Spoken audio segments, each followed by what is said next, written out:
Merlin மேன்ரோவோட கல்லறைக்கு பக்கத்திலேயே huge ஹெஃப்னர் அப்படின்ற ஒருத்தரோட கல்லறையும் இருக்கு.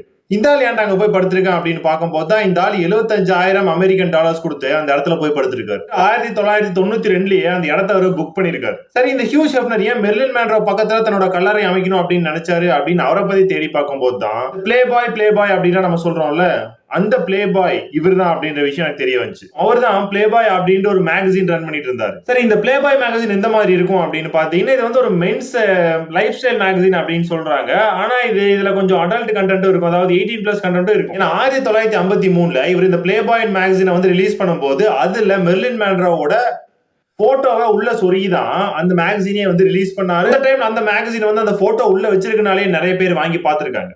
சரி, இந்த ஆள் இந்த போட்டோவை காசு கொடுத்து வாங்கியிருப்பானா அப்படின்னு கேட்டா காசு கொடுத்தும் வாங்கல.